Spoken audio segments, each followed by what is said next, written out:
বরিশালে অসহায় ও দরিদ্র মানুষের জন্য বিনামূল্যে চক্ষু চিকিৎসা ও ছানি রোগী বাছাই ক্যাম্প অনুষ্ঠিত হয়েছে।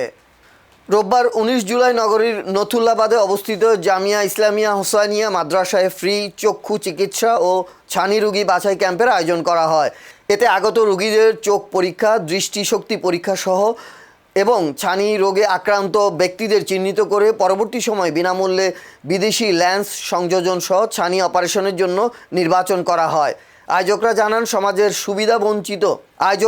সমাজের সুবিধাবঞ্চিত ও নিম্ন আয়ের মানুষের দোরগোড়ায় উন্নত চক্ষু চিকিৎসা সেবা পৌঁছে দেওয়ার লক্ষ্যে এই উদ্যোগ নেওয়া হয়েছে। এতে ৩ শতাধিক রোগী বিনামূল্যে চক্ষু চিকিৎসা সেবা গ্রহণ করেন। এছাড়া ৭০ জন রোগীকে ছানি অপারেশনের জন্য নির্বাচিত করা হয়। ক্যাম্পটি পরিচালনা করে গ্রামীণ জিসি চক্ষু হাসপাতাল এবং সার্বিক সহযোগিতা দেয় জামিয়া ইসলামিয়া হোসাইনিয়া মাদ্রাসা।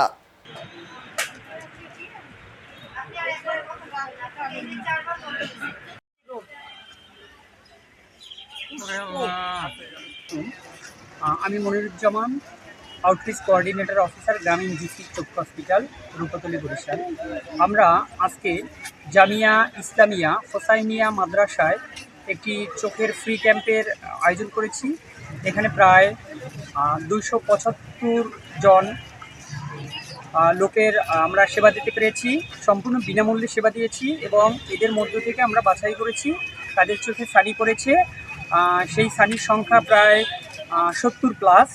আমরা তাদেরকে এখান থেকে আমাদের হসপিটালে নিয়ে যাওয়া থেকে শুরু করে সব কিছুই আমরা বিনামূল্যে অপারেশনের ব্যবস্থা করে দিব।